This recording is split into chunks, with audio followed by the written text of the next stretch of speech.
Health is wealth.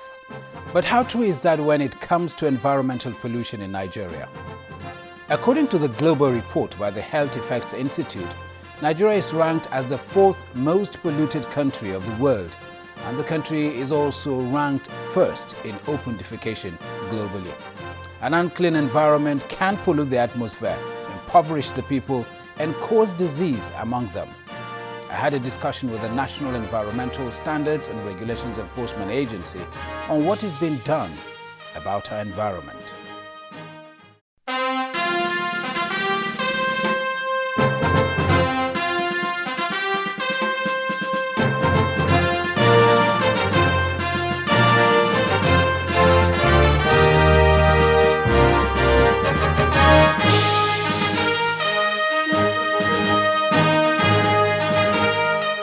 Hello there, welcome to Dateline Abuja. I'm Ibrahim Adra.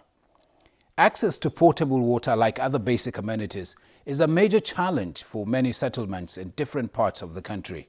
One of such settlements is the Katampe community in the Federal Capital Territory. We'll be looking at the state of infrastructure in the community. Do you know that Nigeria has the highest burden of fatalities from air pollution in Africa? Now, we'll give you more details in the interview segment, but first, as always, let's begin with stories that made the headlines within the week in the nation's capital.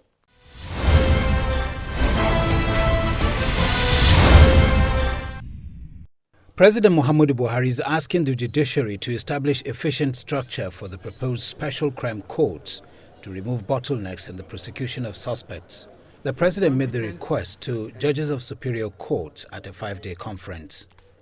I will advise that the conference should in its deliberations consider how to create an efficient structure for the proposed special crime courts or the urgent designation of existing courts as special courts with competent and credible judicial officers in order to remove administrative bottlenecks in the judicial process.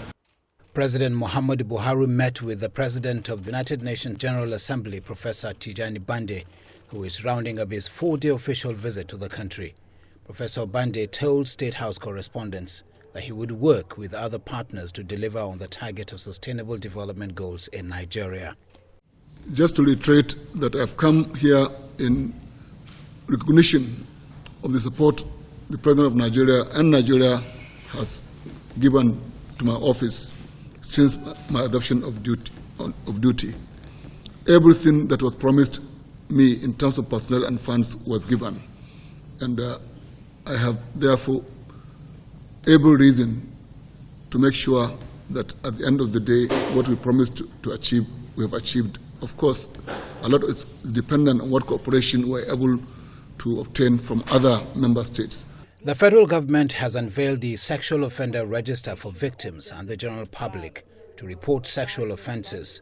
Speaking at the unveiling, the United Nations Deputy Secretary General, Mrs. Amina Mohammed, insists that the sexual offenders must be made to face the law.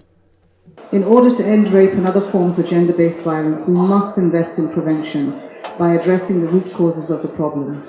Given the gender-based violence is rooted in gender-based power inequalities and regressive gender norms, we must focus on transforming those gender relations and social norms. The Monetary Policy Committee of the Central Bank of Nigeria is retaining the benchmark rate of 13.5%. The governor of the Apex Bank, Mr. Godwin Emefiele, made the announcement at the end of the committee's meeting, the last for the year. The leaders of Nigeria and the Netherlands held bilateral talks to deepen the relationship between both countries. The discussion was held as the Prime Minister of the Netherlands, Mr. Mark Rutte, met President Buhari as part of a 2-day working visit to Nigeria. One of the focuses of this visit is the economic cooperation. Both Nigeria and the Netherlands stand to benefit greatly from this economic cooperation. There are already strong economic ties between our countries. And I'm proud to say that the Netherlands is Nigeria's 3rd biggest trading partner. The Deputy Secretary General of the United Nations says hate speech is at an all-time high around the world and that the United Nations is solidly against it. However, she says the United Nations is glad that the death penalty punishment is being removed from Nigeria's legislation on hate speech. She said this after meeting with President Buhari as she concludes her visit to Nigeria. I think we need to know that globally we are in a space where hate speech has reached an all-time high, and so any checks and balances that we can put into a society, into a country, into a region to bring an end to that is welcome. So again, the way that the legislation is being followed to try to put that in place, I think is commendable. We of course do not support the death penalty, and I'm very happy to see that yesterday that I understood that was taken out of the legislation that was being put forward. A bill for an act to ensure that 40% of the nation's annual budget is earmarked for capital projects in the next 10 years has scaled second reading in the House of Representatives. The bill, which is sponsored by the Speaker, seeks to pay more attention to infrastructure development. Nigeria's recent border closure drill has been linked to the recent rise in headline inflation, which is currently at 11.61% as at October 2019. The Minister of Finance, Budget and National Planning, Mr. Zainab Ahmed, made the revelation after this week's Federal Executive Council meeting. Civil society groups protesting against the proposed hate speech bill and social media bill took their demand to the National Assembly. The protest, tagged #SayNoToTheHateSpeech bill, took place at the National Assembly gate. Protesters stormed the National Assembly in their numbers, bearing placards and banners with bold inscriptions, #SayNoToSocialMediaBill and #SayNoToHateSpeechBill. President Muhammadu Buhari has sent a request to the National Assembly to reconsider and approve the federal government's 2016 to 2018 external borrowing plan. The loan, according to him, is to execute key infrastructural projects across the country between 2016 and 2018. In another letter, President Buhari is seeking amendment to a section of the Companies and Allied Matters Act passed by the 8th Senate. Request for the National Assembly to reconsider and approve the federal government's 2016 to 2018 external borrowing plan.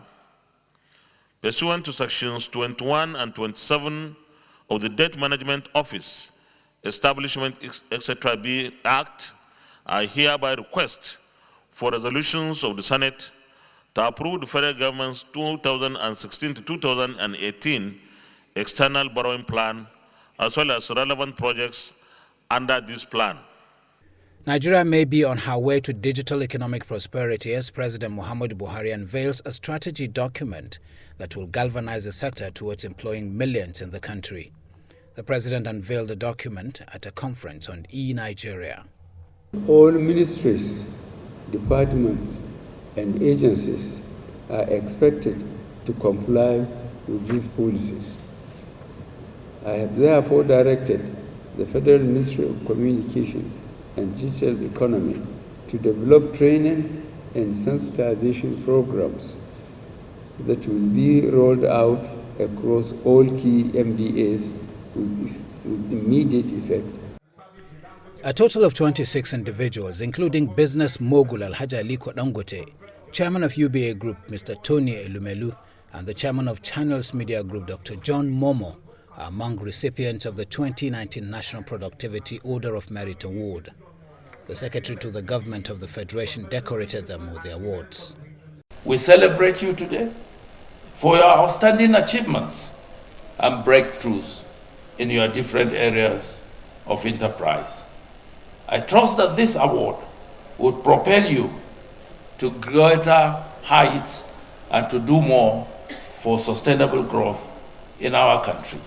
And finally, the Vice President, Professor Emil Shibajo, is calling for improved collaboration from civil society and the private sector in funding the education sector in Nigeria. He made the request while delivering the keynote address at the 2019 Education Conference. There's a logical link between education and poverty. And I really hope that in the next few years, and by the time we come back for another education conference, that we're seeing greater participation of Nigerian civil society and the Nigerian private sector in the educational sector, especially funding.